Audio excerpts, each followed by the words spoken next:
All right, ladies and gentlemen, thank you all so much for being here. It's time to call the meeting to order at 7:04 p.m. And we'll begin with Brewster Principal Kelly Dessy. Thank you. Good evening and welcome to Brewster Elementary, the home of the Bulldogs.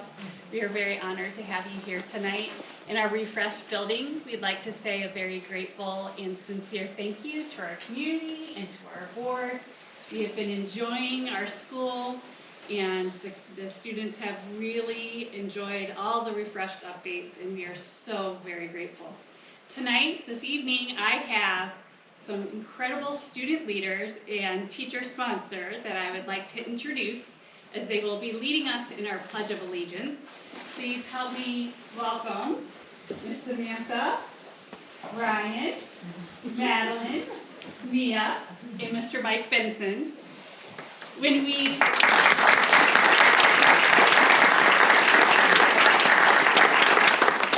we had to take a pause from some of our student clubs and groups, it was a wonderful opportunity to have our children, all fifth graders in this group, join our safety patrol, and they have all served in the capacity of captain, lieutenant, or sergeant, which means that they support their students in our community with coming early to school, staying late, and showing signs of respect, responsibility, and kindness each and every day. I'm very honored to have these students at our school. They make it very, very special. At this time, we invite you to please stand for our Pledge of Allegiance.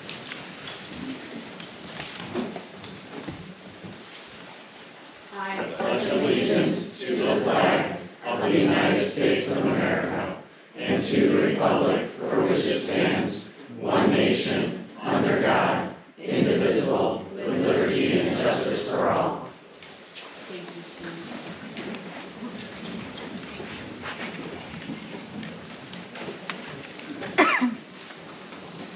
Thanks so much, guys. Thank you, Ms. Dessy. You're welcome.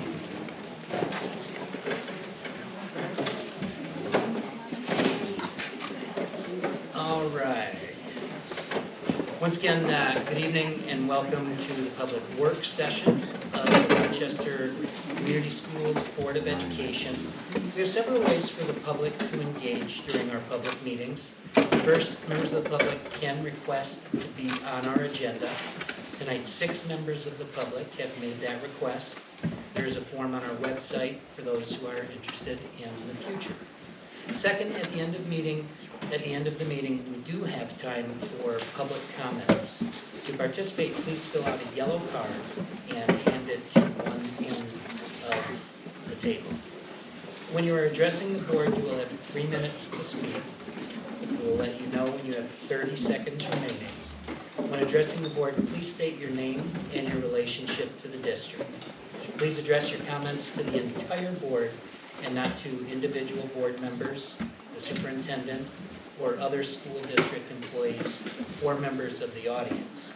Please refrain from behavior that is intemperate, abusive, defamatory, or discourteous, or that otherwise interferes with the orderly conduct and timely completion of the board meeting. We reserve the right to exclude from our meeting an individual who engages in conduct that constitutes a breach of the peace. We will not be answering direct questions or responding to comments tonight, but we'll make sure someone follows up with you to address your concerns. Yielding time or otherwise giving time to a speaker to extend the 3-minute period by another person shall not be permitted. On behalf of my colleagues on the board, we are grateful to serve this community and appreciate your support. Okay, roll call. All board members are present with the exception of Mike Sabat, Barb Annis, and Scott Muska, who are absent with notice. Time for communications, and we hand it over to the Secretary of the Board of Education. Thank you, Mr. President. The Board of Education received 67 email communications since the previous meeting. As a reminder, the summary is just a summary. All the emails are attached at the back, so it's not meant to be a comprehensive review of what the emails contain. Jordan Hickson, Fenn, Angela Gable, Amanda Boshers, Shayna O'Connell, Roseanne Thomas, Jill Bolus, John Bush, Jennifer Sundquist, Nizhat Haq, Christine Barnes, Lori Bush, Shona Siddiq, Alina Arvalo Rivera, Lisa Leonard, Brooke Thane, Cynthia Orozco Wright, Izzy Kapoya, and Dayar Nasiri emailed the board expressing their support for diversity, equity, and inclusion work. Community members Catherine Argawal, Kristen Kennedy, Laura Cox, Deanna Harless, and Tara Donnelly contacted the board regarding the new administration building. District parent Zahur Coker emailed the board regarding a history class. District parents Charlene Taylor and Shanna Fasho contacted the board regarding the content of and removal of certain books from the media centers. Community members Robert and Barbara Yeager emailed the board regarding the police liaison program. District parents Holly Anderson, Mandy Arabo, and Shelley Lazone contacted the board regarding ending the mask mandate. Brent Raymond, Lori Baggett, Amy Ackerman, Deanna Harless, Michelle Manhire, Kristen Kennedy, Amy Chermside, Christy Barnes, Tim Peterson, Laura Cox, Mary Gabriel, Chris Rzuski, Kathy Morocco, Tara Donnelly, Meredith McCutcheon, and Joshua Raymond emailed the board regarding the court case. Community members Deborah and Mark Pena, Tina Sharp, Emily Ferry, Linda Columbia, Julie Mulligan, Amy Little, and Kathy Waite contacted the board expressing their support of the preservation of the administration building. District parent Jessica Offord emailed the board 4 times. At last meeting, I misspoke when I was summarizing one of Ms. Offer's emails. She had emailed about live streaming our meetings and work sessions. I wanted to clarify that her content of her email was requesting that citizens be able to participate using the live streaming. For this particular meeting, district parent Jessica Offer emailed the board 4 times regarding 1, a second community conversation, 2, budget for renovating new administration building, 3, open discussion with the board, requesting an open discussion with the board addressing numerous topics, and 4, board administrative regulations and oversight. District parent Julie Stocker contacted the board twice regarding 1, teaching strategies, and 2, answers to previously submitted questions. As a reminder, all the emails are attached at the back of the packet. Thank you. Next, under communications, citizens requesting placement on the agenda. And again, there are 6 citizens who have requested placement on the agenda tonight. Andrew Weaver, Gregory Tomaszak, Mackenzie Pitella, Stephanie Van Dale, Lori Baggett, and Deanna Harless. And they will be welcomed to this table right across from me, one by one in that order. So beginning with Andrew Weaver.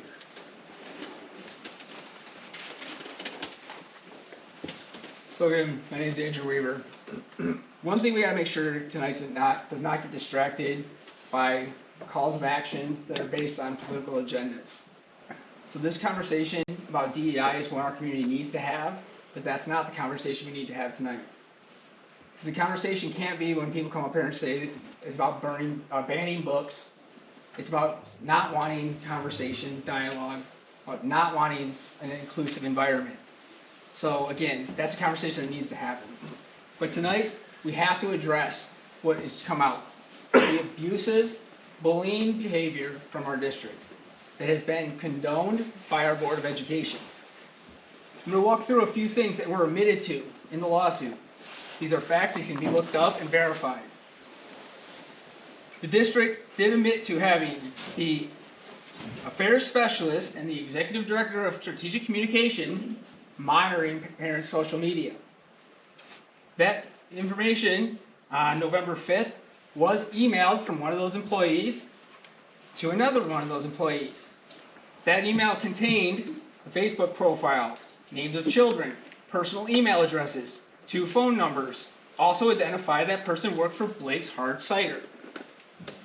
On November 6th, that email was then forwarded to Shaner, Fragomeni, and Bull. On November 6th, Fragomeni called Marty Blake, who is part owner of Blake's Hard Cider.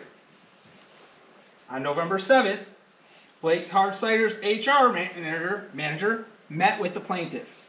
Those are all facts, those all happened. You draw your own conclusion of how they interact with one another. That alone is unacceptable behavior.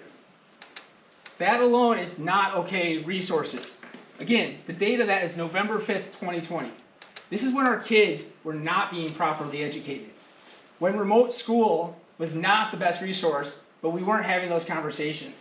When we were seeing mental health crises rise in students, and we couldn't have dialogue. So instead of talking to the parents, that's what our district was doing. This was not an isolated incident, and those were not the only employees involved. The police report that our superintendent filed on May 6th of 2021, which came after the May 3rd meeting when it became public about this lawsuit. That meeting was shut down. The superintendent blamed me for not wearing a mask. You can go look at the video. I wore a mask. I pulled it down after it got annoying. There was other people that spoke with the mask down, so there was no reason the meeting was shut down for the mask. It was shut down because the lawsuit became public. That information is documented through this is a social media post that they were collecting. These came from Christina Whitmore, the executive assistant to Superintendent Shaner and the Board of Education. Her emails are going directly to the Chief of Police for Rochester City. Those emails came on May 3rd at 12 p.m. The meeting that night didn't start till 7 p.m. 10 seconds. So the foundation for this police report, which supposedly was based on what happened at the meeting, was all turned over to the police department prior to the meeting. I will make this available to anyone that wants it. That information was also sent to the district's lawyer, who sends the cease and desist letters. That information was also turned over to the PR firm that the district uses. Thank you. We're limiting comments, as always, to 3 minutes. Thank you, sir. End of the day, we are going to get what we accept. Is this acceptable? Are these the expectations we have for our leaders?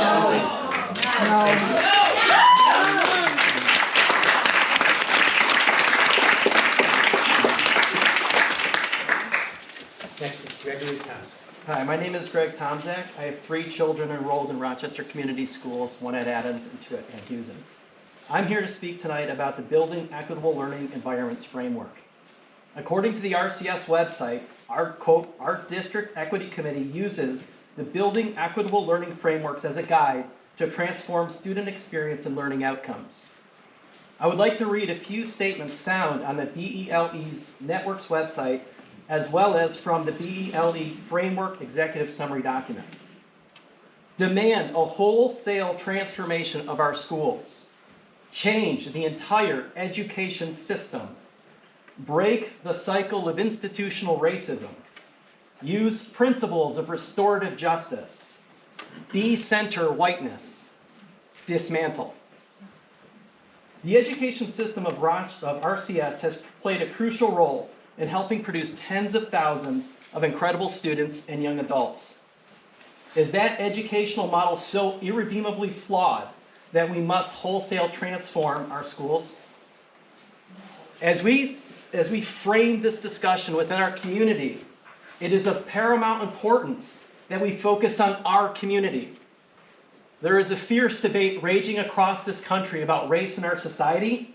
However, we have to focus on the students within this community and what we need to do for them. Is RCS institutionally racist? Have there been instances of racist behavior by administration, faculty, and staff? Is there evidence that we do not provide supportive learning environments for all of our students?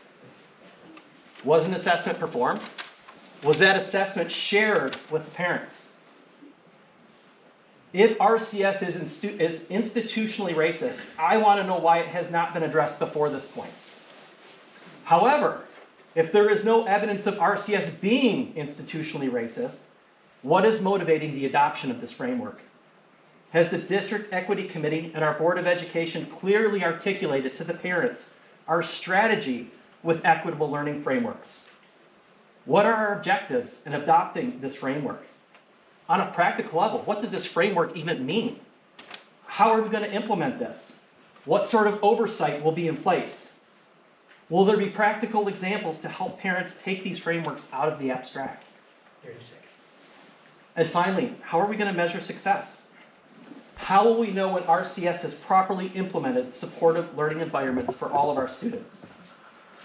Given that the goal of our BELE network partner is wholesale transformation of our schools, their language, it is imperative for the District Equity Committee and the Board of Education to be fully transparent to this community on our strategy, goals, implementation plan, and success metrics.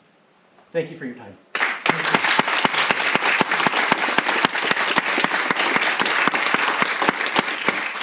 Thank you. Next on the list is Mackenzie Patilla.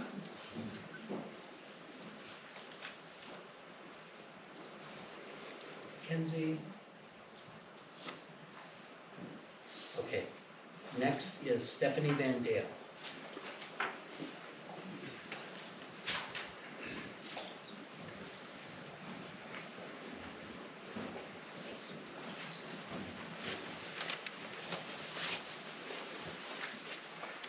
My name is Stephanie Van Dale, and I am a taxpayer.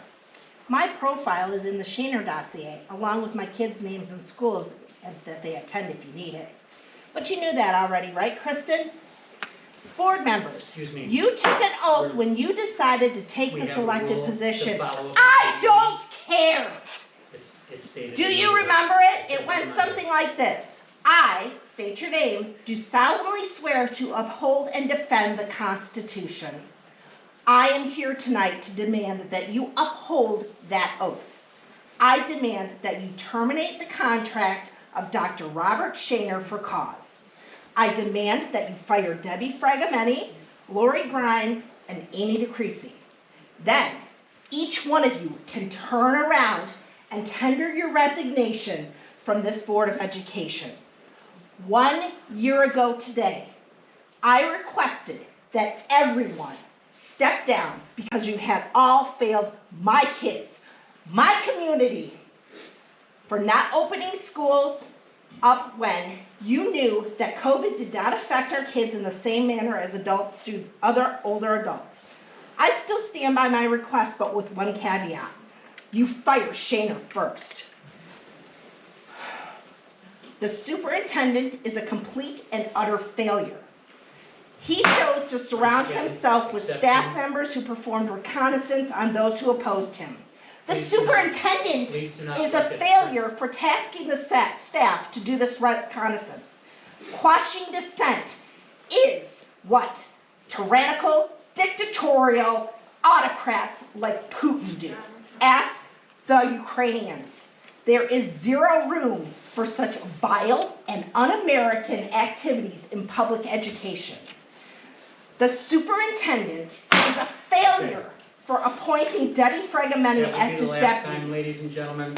especially in light of court filings from the federal lawsuit against our district. What kind of person uses their personal relationships with former coworkers to fire someone at Christmas time? Absolutely disgusting. Have you no shame?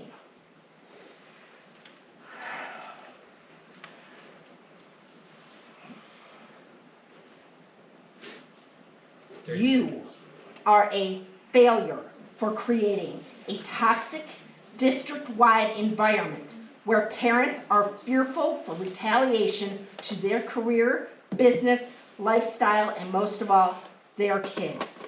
There is nothing more frustrating than watching people who act like there is no solution when there's one staring you right in the face.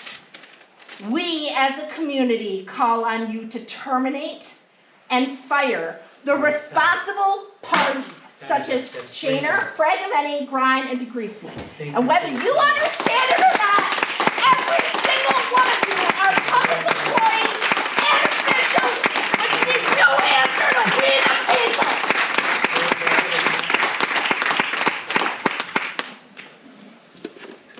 Vandale. V as in Victor, A-N. D as in Delta, A-E-L-E.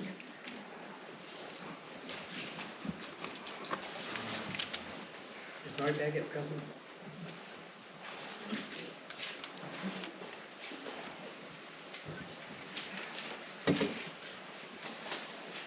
My name is Lori Baggett. I have two boys in the school district. One at Stony High School, or two at Stony High School.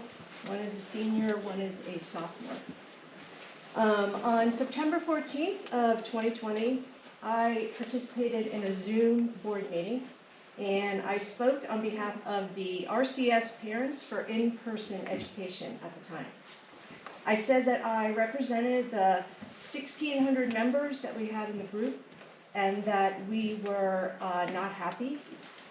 Some of the decisions that were being dictated to us, there was no method of input from the community, from the parents. I said that we know what is best for our students as far as returning to in-school. I talked about some of the suffering that our kids were doing because they had to do online learning. Starting in March of 2020, they had summers without their friends. I provided some information that there was lack of transparency on behalf of the board. And again, this was in September of 2020. I brought with me today the Michigan Code of Ethical or Educational Ethics, and I wanted to share a few things because I think that there has been some principles of ethics that have been violated. I'll read to you the duties and responsibilities of the board members specifically.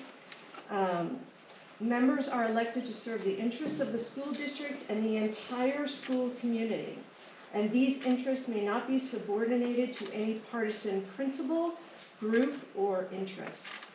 I feel like the board's interests have swayed from that requirement. I feel that they put the interests of the board ahead of the school community, specifically the parents in this community.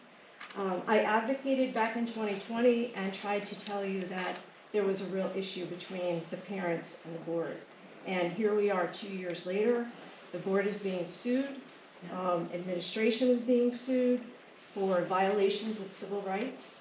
I wanted to let you know that I am filing a notice of petition to remove the board pursuant to Michigan laws, Chapter 380 of the Revised School Code Act 451, Section 380.1107. The Michigan Board of Education Legal Department advised me. 30 seconds. The removal of board members. Governor Whitmer has the power to remove board members that she deems and finds corrupt or engage in corrupt conduct in office, and also in gross neglect of their duties. I'm going to be filing this. I will serve a copy to you before I file it, and we'll give you an opportunity to answer to it. Thanks.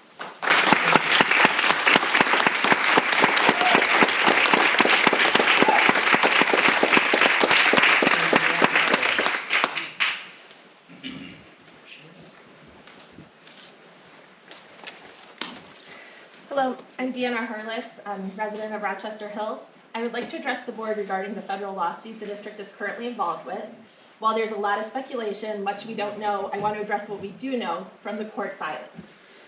The plaintiff's allegations: Amy DeCrest, RCS's public affairs specialist, and Lori Grind, RCS's executive director of strategic communications, were assigned to regularly capture screenshots of district parents' social media posts and comments.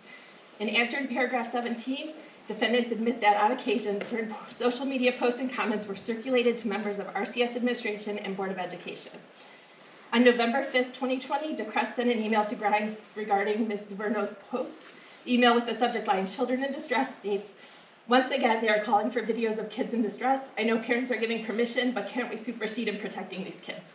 DeCrest included in her email personal information regarding Ms. DeVerno, such as her full name, her Facebook profile name, the names of her children, her personal email address, and 2 phone numbers. Defendants admit the allegations contained in paragraph 20 of plaintiff's second amended complaint. Defendants admit the allegations contained in the paragraph 21 of plaintiff's second amended complaint. DeCrest's email concludes, she's the marketing director for Blake's Hard Cider. Defendants admit the allegations contained in paragraph 22. This was forwarded to Shaner, Fragamenti, and Bull. Defendants admit the allegations contained in paragraph 23. After speaking with Sandra Blake, the wife of Blake's owner Marty Blake, Fragamenti then spoke to Marty Blake. Defendants admit the allegations contained in paragraph 27 of plaintiff's second amended complaint. My children no longer attend RCS, and it is in large part because when I think of the qualities I want them to learn, they're the opposite from what I see of RCS's administration and leadership. Some of these include kindness to all, integrity, taking responsibility, and tolerance for differences of opinions. I think if any RCS student acted in the bullying manner that the leadership did, they would be in violation of the code of conduct, and I do not think we should expect our children to be held to a higher standard than the adults running the district. So for that reason, I call on the board to terminate the employment of those involved and then to resign. Thank you.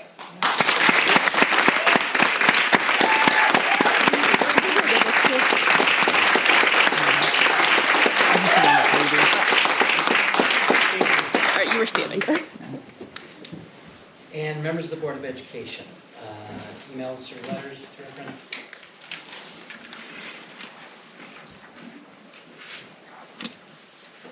Seeing none. Father served on the Board of Education in Troy for many years. I understand the position and its role in the community. My father endured tough times while on the Board of Education. However, he never compromised his morals or ethics while on the board. He knew that he was there to represent the people that elected him. He was proud to serve his community and interact with them. Now that I have a family of my own, we've moved to Rochester Hills, the Rochester Community Schools District 17 years ago. Like many others, we moved here for the phenomenal schools. Over the years, the district's reputation has declined. The past 2 years, your failures to our children and community have become more and more apparent. This latest development of creating a dossier of parents that question the district's actions is an absolute abuse of power. This is America, and we have the right to speak freely. Let's not forget that the board works for us, the taxpayers. Yet, you disregard comments and questions that community members raise. We are trying to understand your actions, yet no evidence or communication is provided to comprehend your reasoning. The board and superintendent act as if they are above reproach. You are not. You have parents and taxpayers to answer to. Thus, I question why any of you remain in your positions here now, tonight. You are all complicit in contacting a parent's employer and coercing her employer to terminate her. This is not acceptable. We are not at your mercy to manipulate when we question your actions. The employees and their superiors who initiated the monitoring of the Facebook pages should be fired immediately. This is not acceptable behavior. As for you members of the board, all of you knew that Dr. Shaner and Ms. Fragamenti lied and you covered it up. We entrust our children to you in this district, and this is an example that you set for them. You are all an utter embarrassment to our children and our community. You should all resign immediately. Anything less is unacceptable. As for the superintendent and deputy superintendent that called the Blakes, you need to resign immediately as well. No collecting severance packages, payouts of contracts, or any other benefits. You should step aside now. You have brought shame, embarrassment, and now a significant financial burden that you place on the taxpayers to remedy. In addition, there's no saying what will happen to our property values given the embarrassment you have brought to our district. Families are now leaving the district rather than seeking it. I implore you all to do what is best for the community. You have created a divisive situation. Please resign so our community can begin healing by rebuilding trust and focusing upon our children and educating them, which you should have been the priority all along.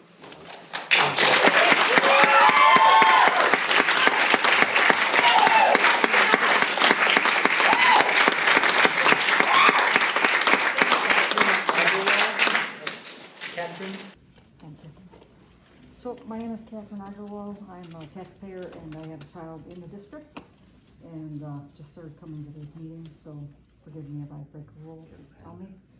In any case, I wrote this email to Dr. Shaner and I copied all of you, and then I submitted it, but it was not in the packet tonight, so I do not know what happened. Therefore, I decided to read it here. Hi, Dr. Shaner. Thank you. There isn't one. Thank you for calling me this morning to talk about Barb Annis's divisive social media post this weekend. Please find below screenshots of the material that was produced by the Diversity, Equity, and Inclusion Parent Network, DEIPN.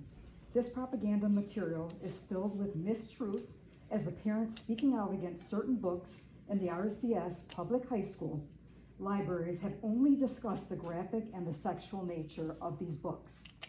There has been no discussion based on, quote, marginalized populations such as non-Christian religious groups, LGBTQIA+, other marginalized communities.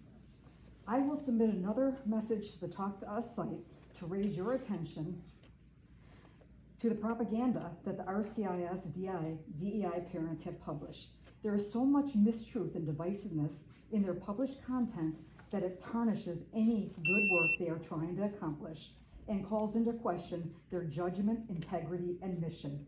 But that is the matter of a different day. For now, this matter is squarely focused on Barb Annis's inappropriate actions.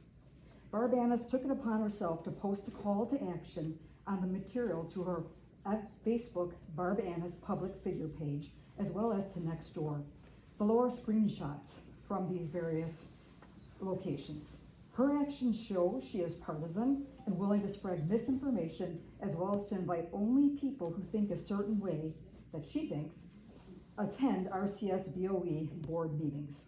She has chosen to set the worst kind of divisive leadership during a time when the community and the country are fractured. She should not and must not be allowed to continue operating in her current role with the RCS BOE. Please let me know what actions you plan to take with this information, as well as what actions the community can do to remove her from this position. Unfortunately, Barb's actions are a reflection of the board, each and every single one of you. The reputation of the entire BOE is on the line right now based on these actions. So be it.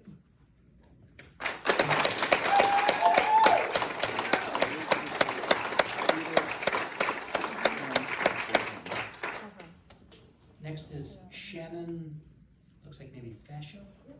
Yes.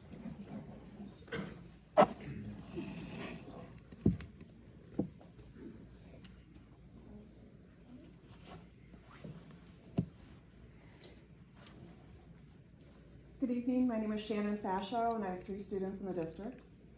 I'm here tonight to address the fact that unfortunately we have a board member who is not here tonight manufacturing false narratives to our community. This board member is stating that parents trying to ban books regarding diversity, equity, and inclusion, which is completely false. This board member is dividing our community and trying to make this about race and inclusion.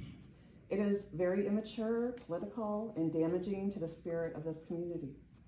This has never been the case. We said we are against diversity? Never. That is a lie and deeply hurtful. I stand here simply speaking out against some of the most sexually explicit material you could ever imagine being in our schools. I'll spare you the excerpts tonight. I do have a copy of another book I found if you'd like to see it. I have suggestions. Let's convene a bipartisan panel of parents and staff to review certain content, and if voted upon, maybe these books could be removed to a safe place in the counseling offices. Also, someone correct me if I'm wrong, but guns, images of guns and weapons are not allowed in our school or to be posted outside of school on social media by students, correct? I'm so thankful that we have that policy. I'm sure everyone else is. But one of these books that we have an issue with has an image of a pistol shoved down the throat of a woman. How is that allowed to stay in our library? Isn't that what you would call hypocrisy? Thank you for your time.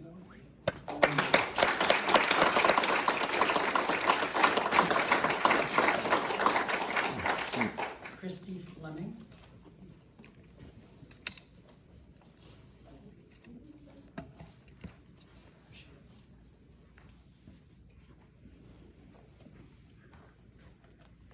Hi, my name is Christy Fleming, and I represent the parents in Oakland Township. I have a speech here that I gave, and it was either September or October, and luckily I kept it because there's some key points I want to pull out again tonight. I talked about the divide that's being caused in our community over critical race theory, and I mentioned, I won't get into the debate, but what I do want to know is why Rochester Community Schools invested $42,600 in Panorama Education Inc. to set the stage for CRT. Panorama was co-founded by Mr. Tanner, who is the son-in-law of the current U.S. Attorney General Merrick Garland, who is the Attorney General that directed the FBI to work with local law enforcement to treat any parent who opposed critical race theory as a domestic terrorist. I asked, if critical race theory was so important, why would we choose to support this company? I asked at the time that the board cancel the contract with Panorama, join the 26 and growing other states who left the National School Boards Association, and I asked that you denounce publicly the Department of Justice for targeting concerned parents, which, of course, none of this ever happened. So now I know why that never happened, because many of the tactics that we asked you to denounce, you guys were using here locally as well.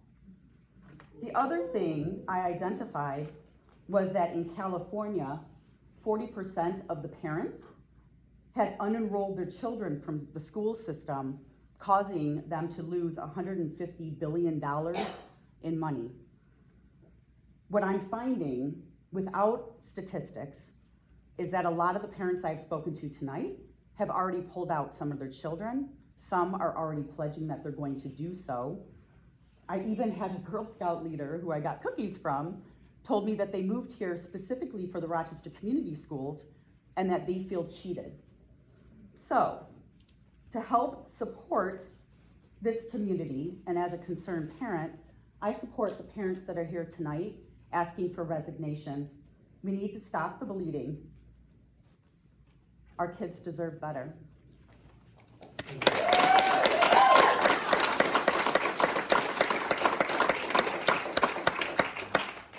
Next is Andrew Weaver. All right, so kind of finished the point I was making at the beginning, but really what it goes back to is actions speak louder than words, right? I heard that from Aunt Jenny. Actions speak louder than words. We just heard a lot of educators that honestly probably are doing things the right way. Most educators do. I am married to one. The politics creates more work for them. The district bloating of salaries creates more work for them and very seldom makes their job easier. So when we're hearing all means all, those words don't matter. Because again, as we saw, some get police reports, some get cease and desist letters, and it's not based off of anything relevant. The students that spoke tonight are ones that you looked at. But where this lawsuit stems from is the thought of parents wanting to express that that's all the district was doing, was showing the kids that weren't struggling, that were somehow doing well. Most of the time, that's because they had resources. Because they probably came from two-parent households where maybe one of them stayed home. Maybe they had financial means. Not everyone has that. That's why all doesn't mean all in the sense of everyone can be equal. The situations are different. And that's why broad brush policies don't work. That's why we have to address problems as they come up. And for, again, the idea to be that you guys know better for our kids than we do is condescending. Parents have a right to know. Parents have a right to have an understanding. And so we get these narratives. And so it's great that people are finally pointing it out. The narratives that are out there are absolutely harmful. And they do come from our district and a PR firm that they pay hundreds of thousands of dollars to. They sent emails that are to parents that have them blind CC'd. The reason we know that is because the PR firm replied all back and forgot to take the parent off. So again, this is what our money is being spent on.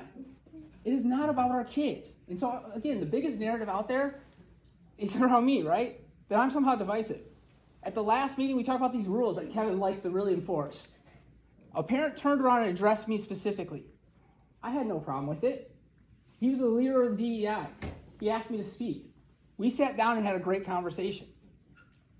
I absolutely think that's the conversation we have to have. It was one where we got past the talking points and the narrative. I've talked to many parents that have come in for you and asked simple questions wanting answers that are identified as to the left that somehow are ashamed to say that they could actually speak to me. That is extremely sad. Because again, every conversation is productive. So why don't we have them here? Why is there not two-way dialogue? Because the district chooses for there not to be two-way dialogue. Why do we have cease and desist letters? Why do we have police reports?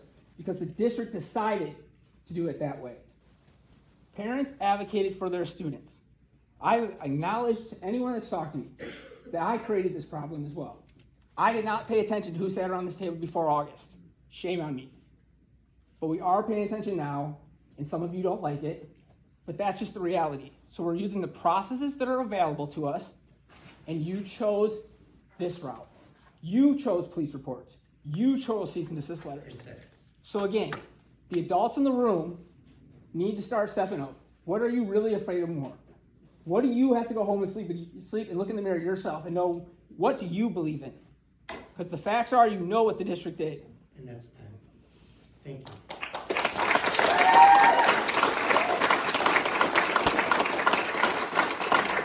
Next is Christine Habib.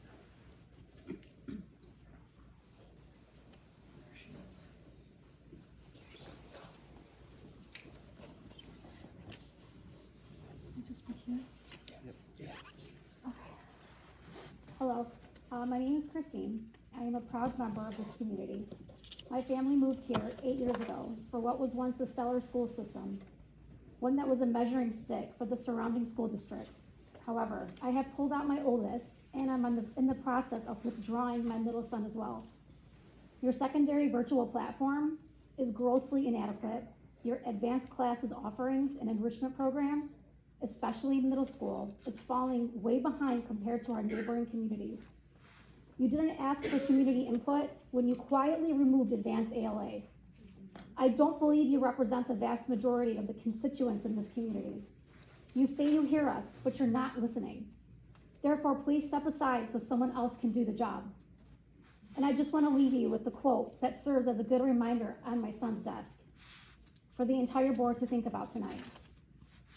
It says, great leaders don't set out to be a leader. They set out to make a difference. It's never about the role. It's always about the goal. Thank you.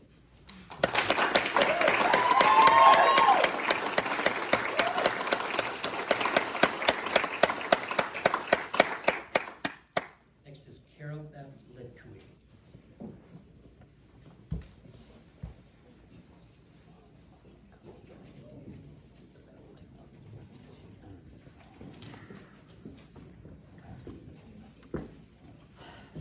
My name is Carol Beth Litcooey, and I have 2 kids at RCS.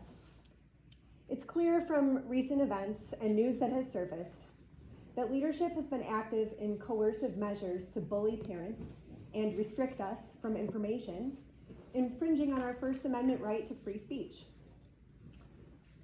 Collecting information on parents and calling their employers is an intimidation tactic and certainly violates the professional code of conduct. It's horrifying to think that a parent was actually fired from her job after one of these calls was made. If you feel scared, file a police report, certainly. But so far, the instances that I've heard about debunk the notion that these were threats. It's also clear from the events that transpired that our board has been complacent or complicit in allowing this bullying to happen. We sit here, we bring you our concerns, we share them with you, and you sit in silence. Often months pass without a response. At our last board meeting, a parent made it clear that back in October, our superintendent verbally attacked her at a town hall meeting. She followed the district's policy to make a complaint, and you, the Board of Education, haven't investigated it, and have ignored her. What are we supposed to do when the district doesn't follow its own policy and our Board of Education won't enforce it?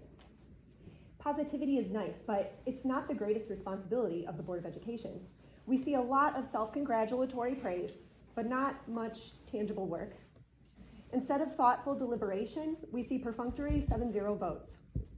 One of our board members, Barb Annis, misrepresented concerns over obscene sexual materials that were described with precise clarity, and it politicizes our schools and sows division in our community when that kind of stuff happens. Really, we should be looking after education.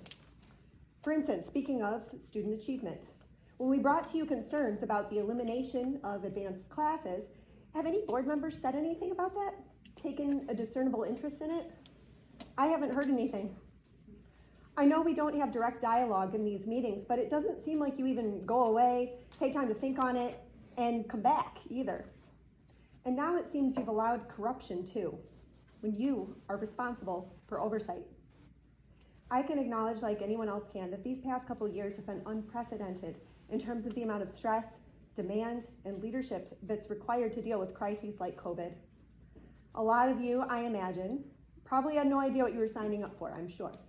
30 seconds. But unfortunately, we're not at a point in time when we can just go on autopilot, trusting in the legacy that we inherited. Therefore, it's clear that we need new leadership with integrity, leadership that understands and respects the roles of schools, administration, and our community.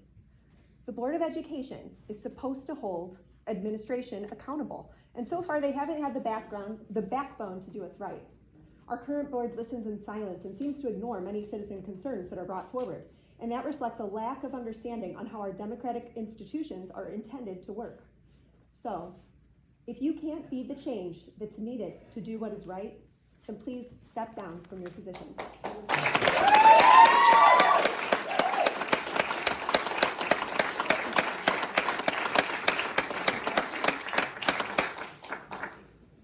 Michelle Manhire, really?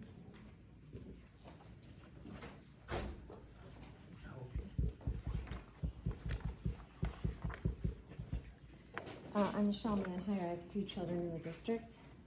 It is with a heavy heart that I find myself here before you all tonight. Those who know me know a staunch advocate, speaker of truths, question asker, and warrior mom for my children, and one who strives always to counsel other parents how to do the same for theirs.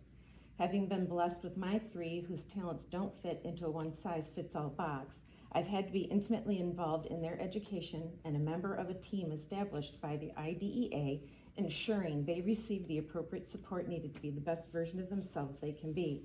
But this is only a reinforcement of the state laws which clearly point out the rights of parents to do the same for their children. It has been encouraging to see this awakening of many concerned parents in this district to the joys and pitfalls of public education advocacy these past 3 years. And I, for one, am grateful to be hearing all of their voices now. For 17 years, I have worked earnestly, honestly, and cooperatively with professionals in various capacities within this district. Those in the trenches with my children every hour of the school day know they have our utmost thanks and support for the work that they do. They also know I have their backs and consistently aim my advocacy energies at making the system work better for them as well as my children as they go hand in hand. Somehow this district has lost that cooperative focus and not only actively disrespects and disregards parents who speak up for their children, but further aim to quiet them if they differ in scope or opinion. And now we know the lengths they're willing to go to ensure that. Despite that unsettling fact, I am here tonight finally speaking in public for the resignations of Dr. Shaner, Ms. Fregameni, Ms. Grine, and Ms. DeCreasy for not fulfilling the intentions of their contracts with this district honestly, professionally, or honorably. Furthermore, I ask that members of this board at the time this all happened must also resign their positions, as they have all beyond any manner of reason been active in or complicit in supporting a most misguided, worst version of leadership this district selected them for. This request is respectfully given in the hopes that everyone involved can do the right thing and take these appropriate actions on your own before this district has to endure any further injury of fighting for better leadership for their children's educational future and our once laudable reputation. There is not going to be any putting the matter behind us anywhere here. There's not going to be any moving forward or refocusing our attention. Parents, citizens, and students of this district deserve better. This issue is about education of our students. What you all continually claim is what really matters. It's all about the honor and respect of public education and what we all stand for with regard to this institution. Those who have abused their positions with unprofessional, unethical, and potentially illegal behavior must not remain holding their jobs. They have lost the trust of parents, the good faith of this community, and much of the pride and excellence we claim to stand for. And for that, we all should have the heaviest of hearts. Do the right thing, resign your positions, and let this district now strive to regain all we've lost by this shameful situation. Thank you for your time.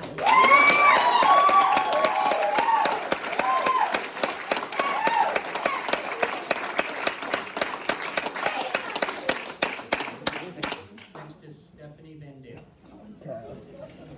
Hot diggity dog.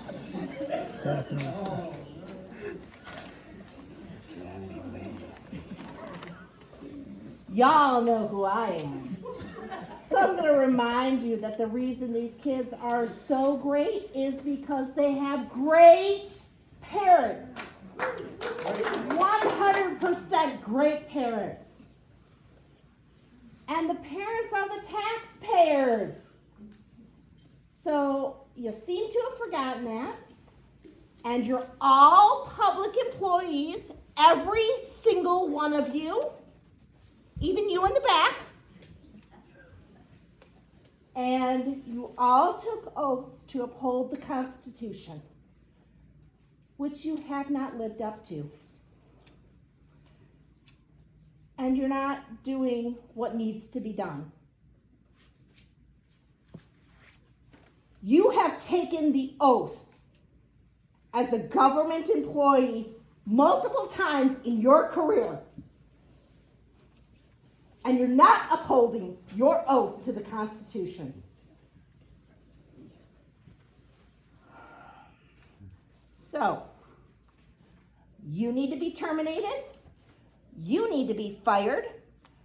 Gran and DeGreasy, you need to be fired. And every single one of you need to resign. Every single one of you.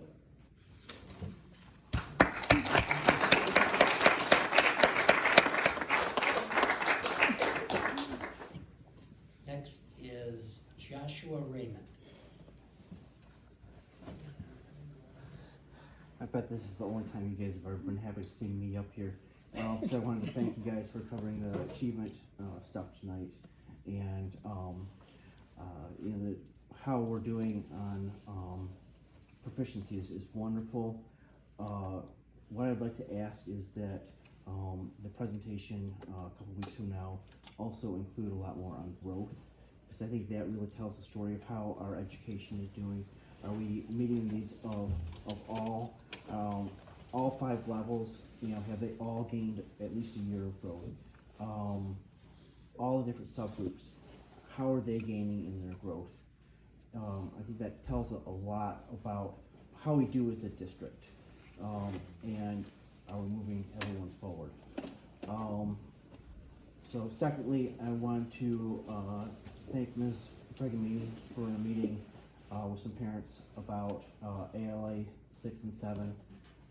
It was a very important class to my daughters, and I'm hoping that it comes back. Thank you.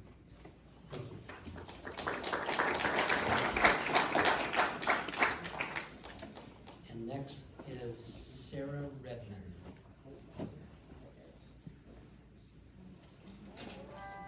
Looks like you've lost your internet connection, so we're switching you to one of your alternate stations. Wow. I came tonight, my name is Sarah Redmond, and I came tonight to listen to find out what was going on. And I'm glad I did, because I saw that there are dedicated staff, there's dedicated board members, and there are very involved, dedicated parents.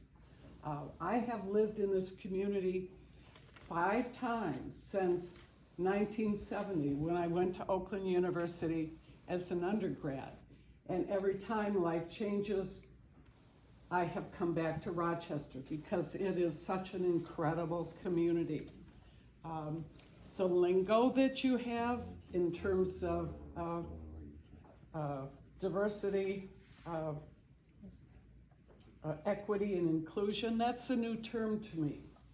I always saw that as we need to get along, we need to have an honest history, we need to be upfront about what's going on in our world, and we need to prepare our children.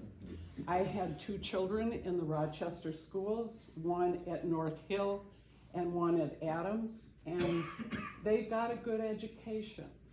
And the world that they were prepared for back then is not the world that their children and my 6 grandchildren are living in and will live in the future. So we need to prepare them for the world of tomorrow, not the world of my generation, not the world of my parents' generation, but we are a global world here in Rochester.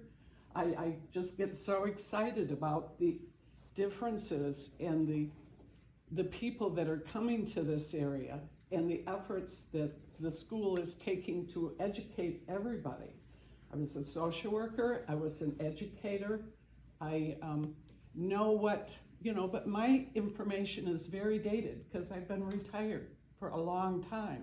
But I tell you, I saw an incredible, dedicated group of parents, dedicated staff, and the students were so articulate. It was just wonderful to see. So obviously I'm not dressed for any public appearance, but I wanted to get up and give you some kudos for being here as board members. I've sat in a public body before and I've taken those oaths, and I know how darn hard it is to have people come and attack you when you could be home in your easy chair with an adult beverage if you were so inclined, and you could be watching TV. Instead, you were here putting yourself out there for the community. So regardless of what's gone on in the past and how people are feeling, I personally, as a resident for the 5th time of Rochester, want to say thank you for your service to the community. Thank you to the staff that's here, the teachers and so forth, and thank you. Thank you.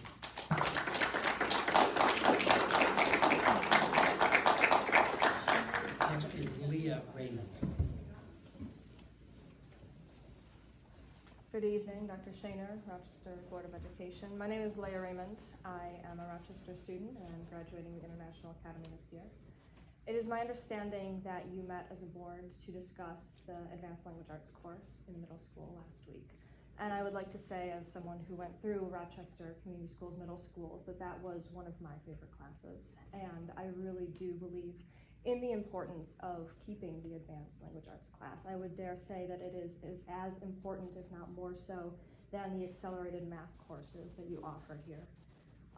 Your Advanced Language Arts classes in the middle school prepare the students for high school, AP literature classes, and in turn that prepares them for college. It's not really a secret that high school in general does not do an adequate job in preparing students for the college curriculum. However, with your help in keeping the Advanced Language Arts classes and keeping the AP classes and advanced classes in the middle schools and high schools, we can create my generation to be better prepared for a college, to go out to the real world.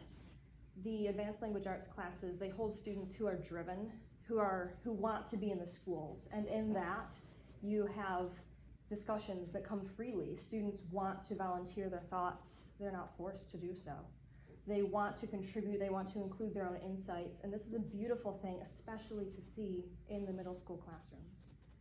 So I ask you, have you asked elementary schoolers if they would want to take these classes? Have you gotten their input? Have you asked high schoolers who have taken the advanced classes in middle school if they liked them? And have you asked the middle schoolers if they want to keep these advanced classes? Because these are your students, and if you keep these classes for them, you're doing them a favor. Perhaps some of you on the board had the opportunity when you were in middle school and high school to take Advanced Language Arts classes, and thus it is your duty to pass that privilege on to the students who you serve. Or perhaps you did not have that opportunity. And thus it is your responsibility to make education better for those who've come after you. And that includes having the opportunity for students to have this classroom where they can freely share their thoughts amongst others who can bounce their ideas off of them and who can add to their ideas, or have a contrasting idea and think about that in a very responsible and mature way. So I ask you to have some diversity of thought in your curriculums, to include these spaces for students, and to really serve the student body who is put before you, because that is your responsibility. Let's see the excellence in Rochester. Thank you.